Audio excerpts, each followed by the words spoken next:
However we look at it, asteroids are going to play a big role in our future exploration of space.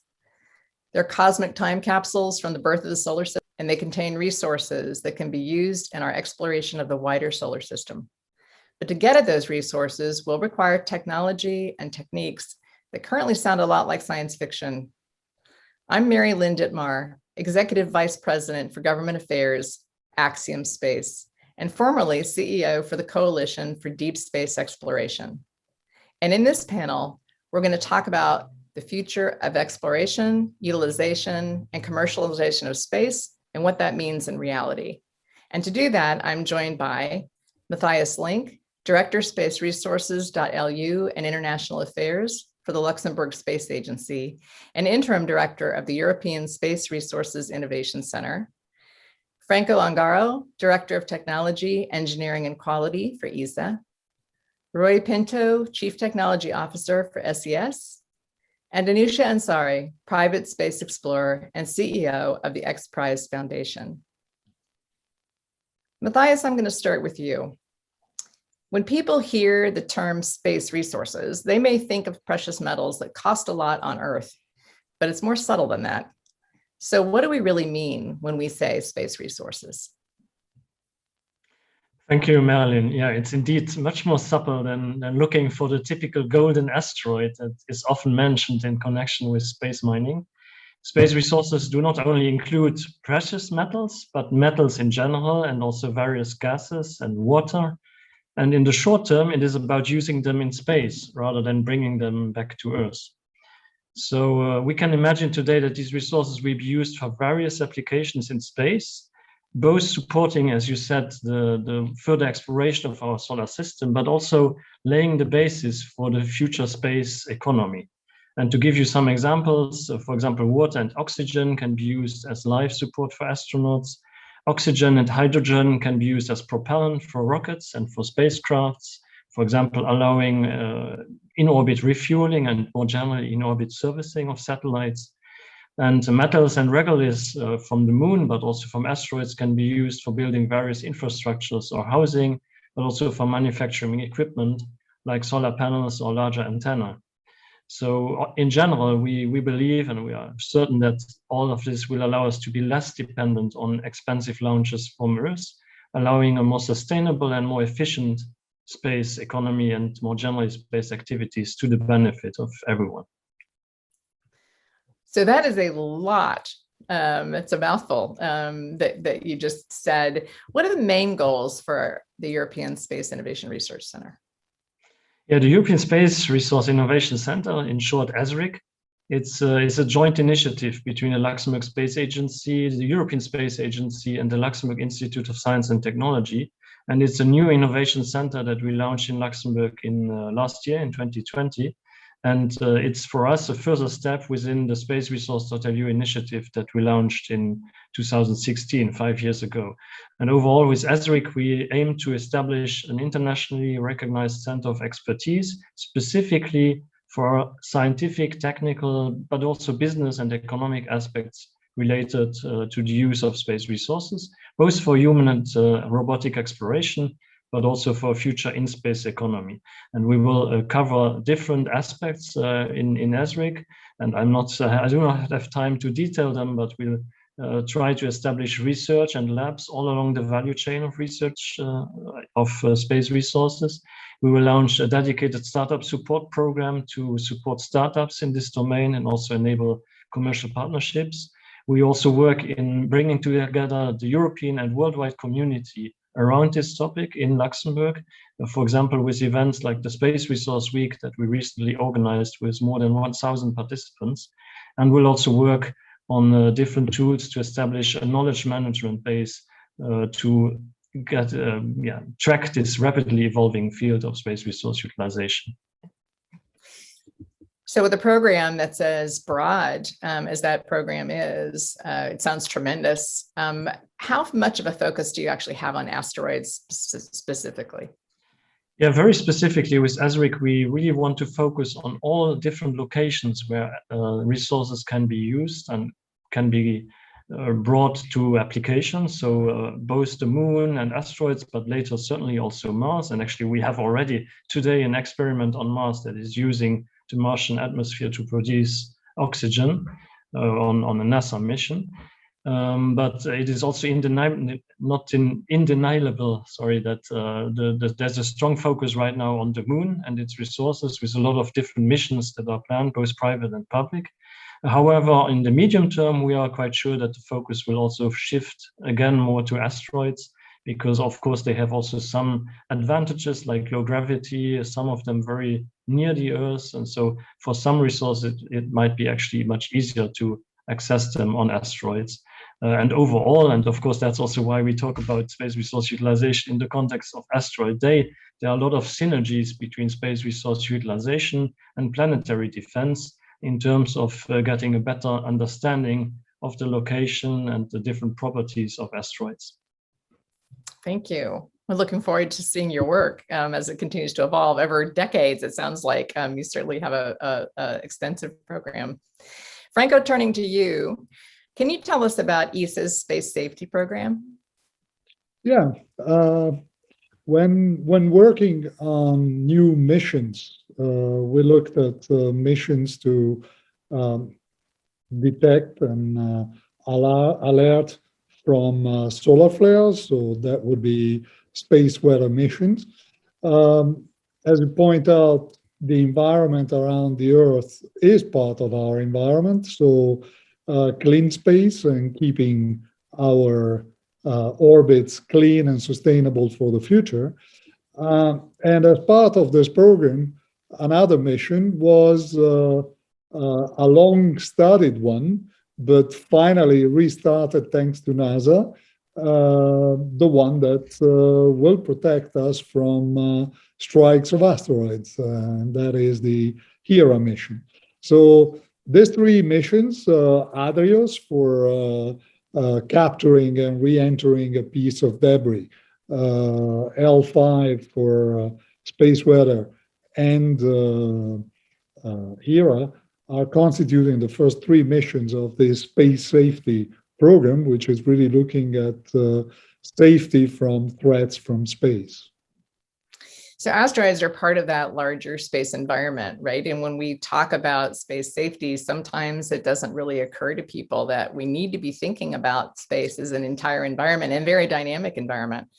Extending the concept of space as an environment to national objects, you were responsible for the study of ESA's asteroid deflection mission Don Quixote in the early 2000s. I remember this. That was the beginning of the path that led to DART and then also to Hera. How does it feel to be on the cusp of these missions launching? Well, it feels great. It feels great because it's been, I would say, most of all, a human adventure. It took a few dreamers back in 2000, Andrea Milani as a scientist, Anders Galvez, my colleague in ESA, to come up with a Don Quixote idea, among other ideas. We had a science team. And then we didn't manage to get it funded by our member states, so it seemed like the idea was abandoned. And that the National Science Foundation in the US picked up the idea and told NASA, you should do a mission like this. And NASA was kind enough to come back to us and say, do you want to cooperate? And there we managed, not without some difficulties, to finally get Hera underway. And in November, that will be launched. And Hera will be doing its CDR next year. So we're already planning working 3 shifts to be able to launch in 24. And I'm sure we do our best to keep that date. So it's both excitement and worry, but that's the life of a manager, so that's okay. It's true. Your key role in ESA is to develop the technologies that we need in the future. How do you go about identifying those technologies? Well, first of all, I rely on a lot of smart colleagues, which are much smarter than me. But overall, I think we'll go along 2 paths generally. The first one is the most exciting one. We have scientists, we have communities, like, for instance, telecom. coming to us and saying, well, we want to push a lot more bets for a lot less euros. How do we do that? And that means trying to improve on what you have. And there it's, it's really working. And sometimes you have to abandon the way you do things and move to brand new technologies like light, which gives you a lot more bandwidth than RF does, with constraints in terms of pointing, etc. The other part is our darling scientists who come up and want to measure things that have never been measured before, like spotting, like keeping Gaia pointing like enough to spot a 10-cent piece on the moon from the Earth. I mean, I admit there must be easier way to find money for science, but that gives you an idea of the type of challenges that then get us to work on really new technologies. More bets for more euros, also part of the life of a manager, yes? One essential part of our future in space is, speaking of technologies, is communications. We're going to need to talk to all of these spacecraft and astronauts that are out there. So Ruy, moving to you. SES is a part of the ESA Moonlight Initiative, which for those who aren't following it, also involves placing a consortium of satellites around the moon. From a technology point of view, how difficult is it to maintain contact with deep space missions? Thanks, Mary. That's a good question. In fact, it could be a question for Franco, right? Because ESA and NASA have pioneered communications to deep space missions. And the difficulty starts with the fact, first, there are the more obvious challenges, right? Deep space missions are far away. You have minutes or hours of delay. The signals are very weak. So you have those facilities, those huge antennas in Chile, Australia, Spain, and other places that you see in science fiction movies that track deep space missions and provide vital communications to them. The idea behind, we're very proud to be part of the Moonlight project. The idea behind it, we're working with Space Earth Technology and other partners, is to make it easier. And to make it easier, you have to try to deploy as much commercial space technology as possible. Right now, as I started explaining, if you want to talk to a probe that is going through Jupiter or so, you need huge antennas, a lot of customized technology. If we can deploy smaller satellites around the moon, or if we can have interoperable inter-satellite links, then it makes it much easier to provide that communication. And as the number of probes and missions grows, you have the scale to help with that. Right now, most private constellations don't have inter-satellite links. And if they do, they're just inside a constellation. There isn't a standard for satellite A to communicate to satellite B and hop from one place to another, like you have, when you are roaming with your phone. So for me, making it commercial, simpler, and using technology that we are using on Earth are the steps that are required to make deep space communications simpler and cheaper. I think a lot of people don't recognize how important communications is in mission planning and how much it actually drives mission planning. When I was helping to develop the International Space Station, we needed to pay a lot of attention to when station would be available to comms networks that were already in existence.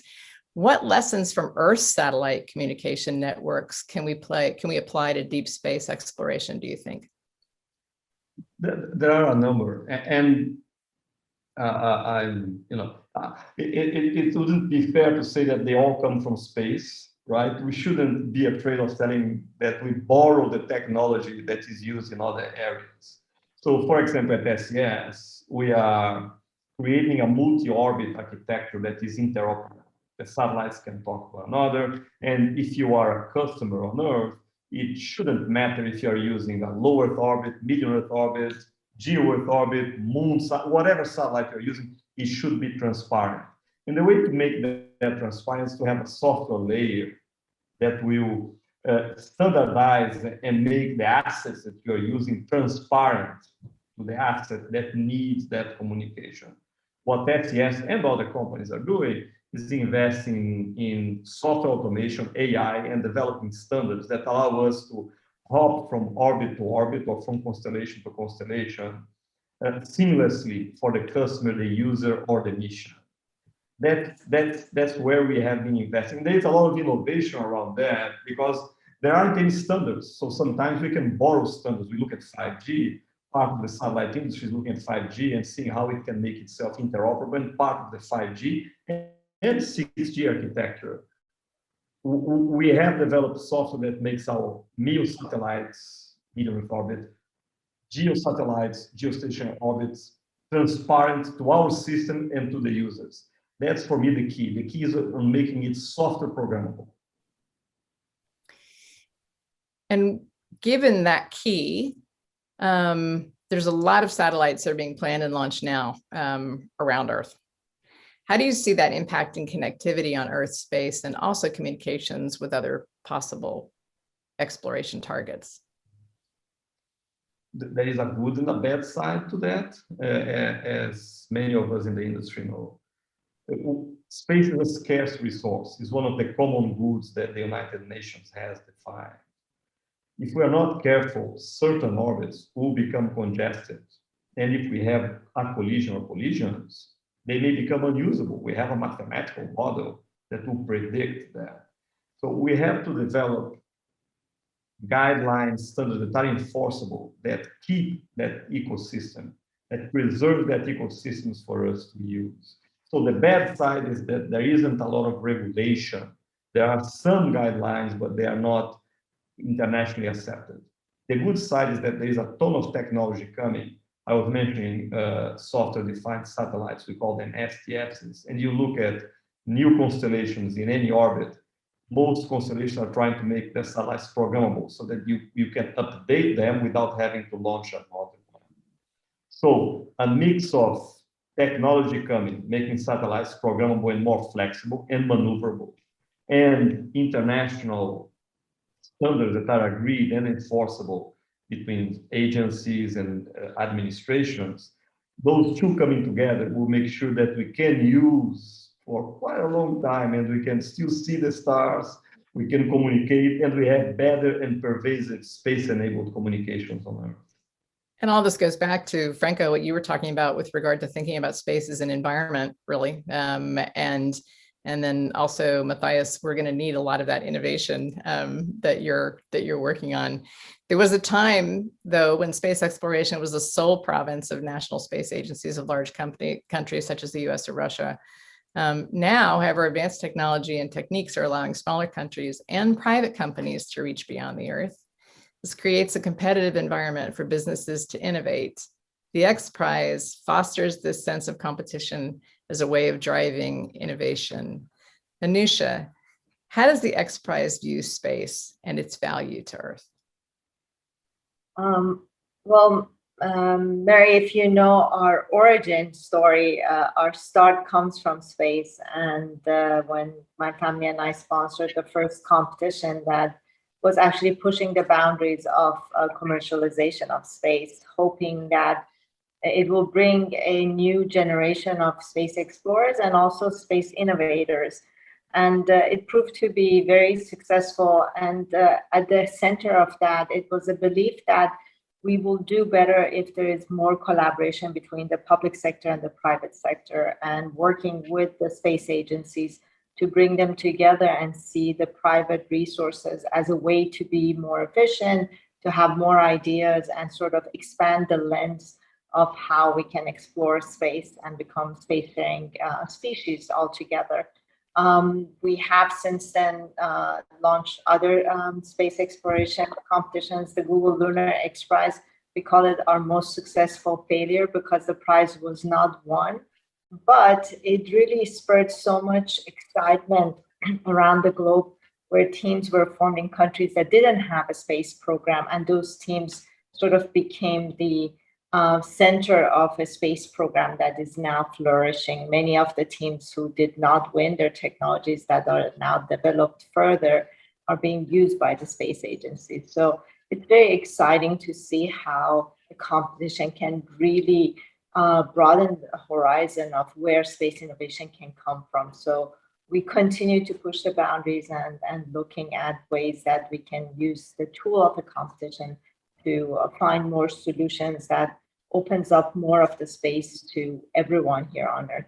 But we also, as you mentioned, we don't look at the space just a place to go. It's a field of, imagination, where you can really expand your imagination. It's a source of innovation and knowledge for us.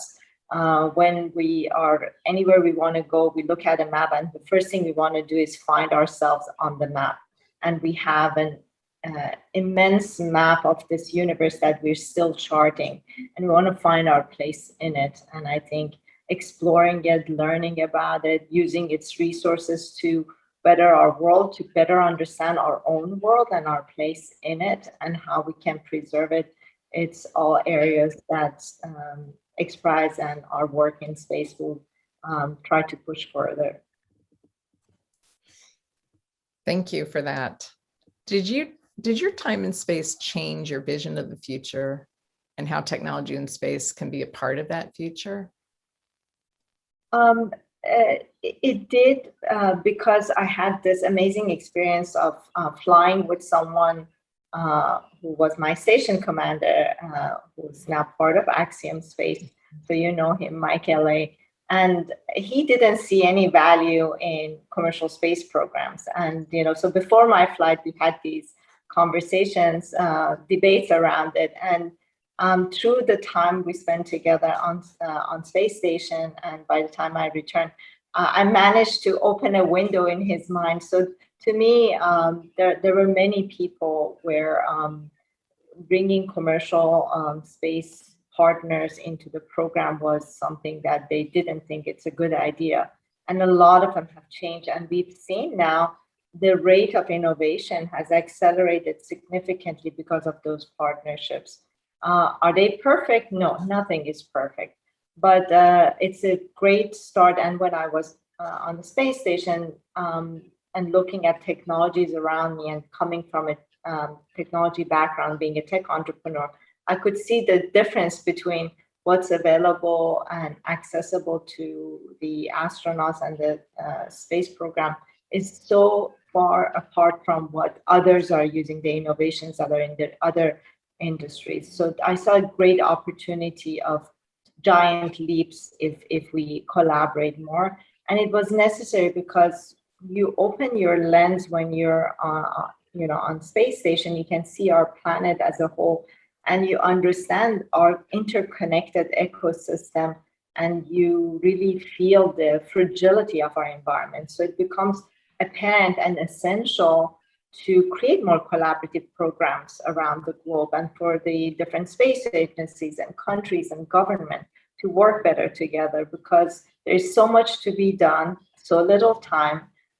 Asteroid Day is a good example of how things can strike, and unless we have global preparedness for it, we won't be able to protect ourselves. So these types of large-scale programs require collaboration, so that becomes apparent when you're on a space station that is there because of collaboration of many countries. So I couldn't agree with you more. Space station has been part of the thread that's run through my career. I often say I started by helping to build one, and I'm probably going to end it helping to build another, its successor. And so LA does speak frequently of the experience of flying with you also, and how it opened his mind to these collaborations. So it's had a lot of impact on sort of next generation work. What's the thing that excites you the most about the future? I'm excited because I see a new era of exploration, and not just going someplace and coming back, but going and staying. I'm excited about seeing a base station on the moon, and maybe hopefully one day even visit it. But I think for us to be able to go further, we need to be able to spend extended amount of time in space and learn how to live in space. Living on space station is one thing, but living, in a permanent base station where it's manned, and we need to create a way for us to sustain living there, I can't imagine a better place, a better training ground than the moon. We talk about Mars, we talk about other moons. So I think I'm excited to see that going further. Hopefully, like many programs, the budget cuts doesn't, put it in a tailspin again. But this time there are, again, a lot of commercial companies involved in it. And I think even if the space agency budgets gets cut and it causes delay, I think the private sector is really excited and they will push those boundaries and carry it forward. There's this new word about the lunar economy now. So when I hear lunar economy, I'm like, okay, we've arrived. We've changed mindsets that people can look at the moon and see the lunar economy. And the moon is part of our ecosystem. When we talk about our planet Earth, I think we should include moon in our ecosystem and look at it as such. So it will change the way we treat our resources. So the moon and asteroids are all part of our neighborhood. We just need to expand our minds and how we think about it. That's something to look forward to. Thanks to all of our panelists for sharing their insights today, and thank you for joining us.